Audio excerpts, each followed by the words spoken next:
Hey everybody, this is Dr. Matt Joosse, Joosse Family Orthodontics in Williamsburg. And I want to introduce you to one of my favorite patients, maybe of all time. This is Liam. And Liam is such a great case to show off. And it's got so many great learning points in it. So I'm going to start off by talking about what we did with Liam when he was really young, when he was 9 years old. And this could apply to lots of people, whether you're missing teeth or not missing teeth. But this is how I met Liam. And if we take a closer look at Liam, you can see that he has an underbite. His upper front teeth are behind his lower front teeth. And you can also see that some of his back teeth are to the inside, and the upper teeth are to the inside of the lower teeth. So we call that a posterior crossbite. And the underbite in the front, we call an anterior crossbite. Anterior crossbites and posterior crossbites are really important to fix early because when they're not fixed, it influences the growth of the jaws. See, Liam has anterior and posterior crossbites because his jaws suggest that he should have an underbite. In other words, his lower jaw is big relative to his upper jaw. Or you could say it differently, his upper jaw is small relative to his lower jaw. And so that usually leads to underbite situations. Well, if you leave this the way it is, the upper jaw cannot grow the way that it's intended to grow because it's bound within the lower jaw. Like these upper front teeth are stuck behind the lower front teeth. And the way that the normal growth pattern occurs is that the upper jaw grows first. So you want upper jaw growth to be occurring at ages 7, 8, 9, 10. Upper jaw growth is outpacing the lower jaw growth at that time. If these front teeth are behind the lower front teeth, the upper jaw can't grow like it's intended to grow, and therefore the discrepancy gets even worse. So what starts out as a little underbite can turn into a bigger underbite. So this is a situation that we like to treat with early treatment, or what we call phase 1 treatment. And my treatment for Liam was pretty simple and straightforward. We put in a palate expander and we used a reverse pull headgear. So I'll show you that in just a moment. So here are Liam's upper teeth when we started. And I'm only showing you this to show you what was put in his mouth. So this is a palate expander. When turned, it will expand, and it is actually taking the upper jaw, which is at this point in his growth and development, 2 distinct bones, and pushing them apart so that the upper jaw becomes bigger. Bone fills in where it gets pushed apart, and the upper jaw literally becomes bigger. And then we've got these hooks that come off of it, and these hooks pull to a kind of headgear, like a face mask that's worn at nighttime, and that pulls the upper jaw forward. So we're influencing the growth of the upper jaw to move forward. He only wears that face mask or that headgear at nighttime. Nobody knows that he's wearing this. We even tell kids that, hey, if you're going to a sleepover, you don't need to wear that face mask. You just wear it in the privacy of your own home. We're trying to wear it 12 hours per day, and we can get some great upper jaw movement. And so if you want to see the success that Liam had with this is after 6 months, we already have the upper teeth in front of the lower front teeth, which is amazing. We've got all of the back teeth on the top outside of the lower teeth. So in 6 months, we've already resolved his anterior and his posterior crossbites. Now we continued to wear the headgear a little bit longer because I wanted to get even more of an overbite. And here's the difference that it made in Liam's face. So you look at his face when he started, the upper lip is behind the lower lip. You look at his face, this is actually when we still had the expander in, we hadn't finished yet. And you can see that the lips are now even with each other. So it's a much more harmonious profile. And I'm always amazed and love for people to see the difference that this treatment can make in somebody's face. So when somebody has an underbite, treating them with a face mask and an expander can make a facial change, not just a dental change. Well, this is where we finished up in Liam's phase 1 treatment. So upper teeth in front of lower front teeth, and all upper teeth to the outside of lower front teeth. So we started treatment on Liam when he was 9 years old. We finished treatment when he was, I think he was 10 years old, might have been 11 years old in this picture. And just as a close-up, this is kind of where we finished. Again, you can see that the upper teeth are all to the outside of the lower teeth, and we've got the upper teeth in the front to the outside of the lower front teeth. I would have liked to have gotten even more of an overbite, to be honest with you. I think that compliance was starting to falter, and so we kind of cut our losses and got out and said, you know what, we'll take care of the rest of this later. But that's where we finished his phase 1. Now, this is a picture of the upper jaw when we finished phase 1. The roof of the mouth is just a little raw after that expander came out. And so you can kind of see where he's at. And this is where this turns into a whole different issue. So the other thing that I really hadn't introduced to this point is that Liam had an adult tooth in the upper left. He was missing the adult tooth, the corresponding adult tooth in the upper right. So he's got the two front teeth and he's got the next one on the left side. He's missing the one on the right side. This is where this becomes a great learning experience for those people who are missing had one upper front tooth. All right, so here's Liam. And this is Liam as we're getting ready to start our second phase of treatment. He's 13 years old at this point. He's tired of having a gap between his front teeth and he wants his gap closed. And you don't blame him, right? So we got started and we put some braces on.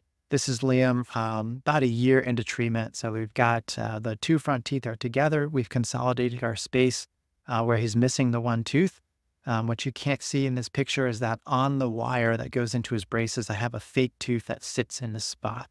So a really, really important thing here is that as we're working through these cases of missing teeth in the front, we will replace that missing tooth with a fake tooth that's attached to our orthodontic wire. And that is such a great day in treatment when we're able to deliver that tooth, because for the first time, Liam looks at himself in the mirror, and for the first time that he can remember, he doesn't have gaps in his front teeth. And so talk about a special day for Liam, talk about a special day for all of our patients in those situations. I love that day where we deliver the fake tooth. Now, it is a fake tooth hanging on an orthodontic wire. It is not a tooth that you can bite into steak, and you can't rip open a bagel with that fake tooth. It's really there for decoration. I call it the curtain. It's there just to not show you what's behind the curtain, which is nothing. It's there purely for aesthetic reasons. But man, does it make a difference for self-esteem. And so this is one of the things that happens as we go through these treatments with the missing front tooth. Just to show you a little bit more, here's Liam in progress with the braces on. Again, you can see that we've consolidated all of our space where he's missing that upper right lateral incisor. On the upper left, his lateral incisor is a little smaller than normal. And so you can see that from this point, we're going to open up a little bit of space because his dentist would like to make this tooth just a little bit larger. All right, so this is where we finished with Liam. As you can see with this upper left lateral incisor, there's a little bit of space where we say mesial and distal to the sides of the tooth. Again, his general dentist is going to add to this tooth and make it normal sized. We want to make this tooth proportional to the upper front teeth. And it's also going to be proportional to the fake tooth that will land in this spot. You can see in a really important part of the orthodontics is that we bond a wire behind the two front teeth. The reason why we do this is because, first of all, Liam started with a big gap between the two front teeth. This is going to prevent that gap from opening up.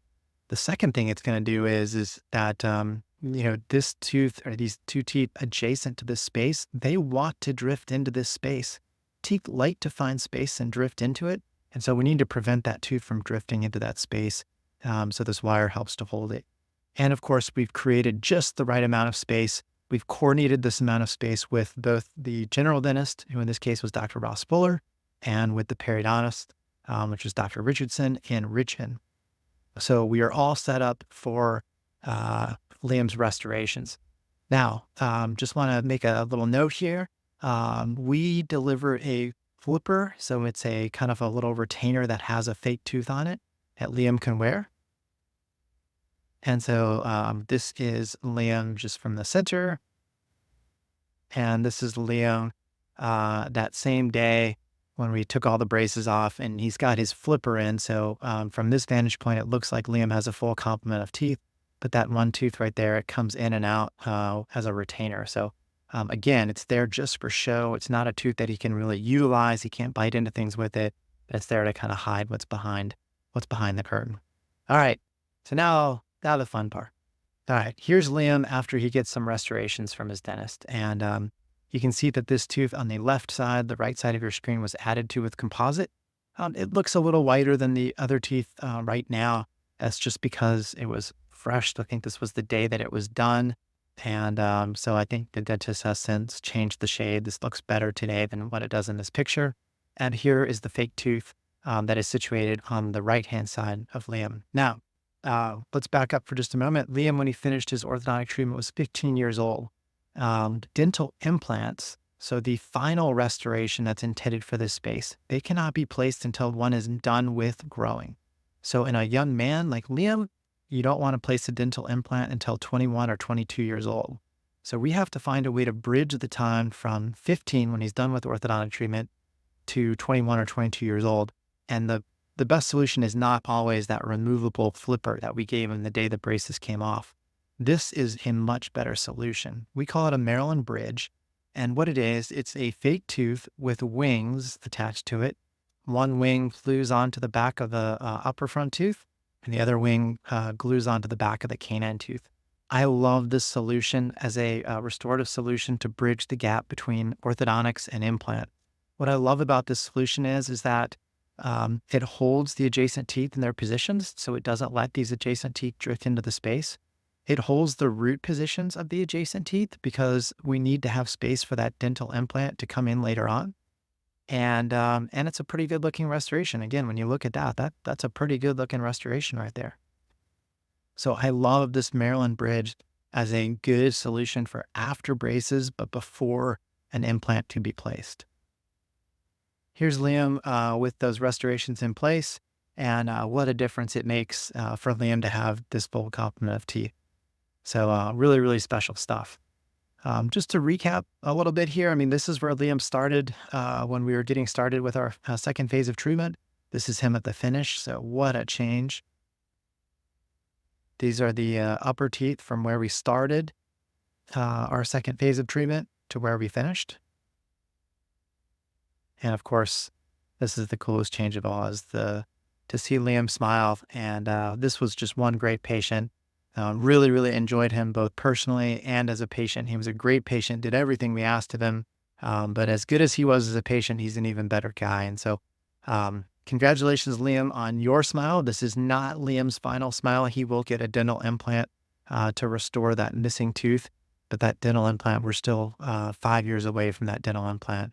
And, hopefully this is a great guide for those of you who are missing one anterior tooth, but have the other one. And in most of these cases, that other one tends to be small. So we tend to make it bigger so that it can match the replacement for the missing tooth. Hopefully that helps. If you have any questions, please let me know. And if you know anybody that's missing upper front teeth, please get them in early. We like to plan for these things early. And it's great to have a plan in place before we really want to start orthodontics, so that we can walk through all these steps with people and that they understand the entire process start to finish before we get started. And that way there are no surprises down the road. All right. Thanks for listening.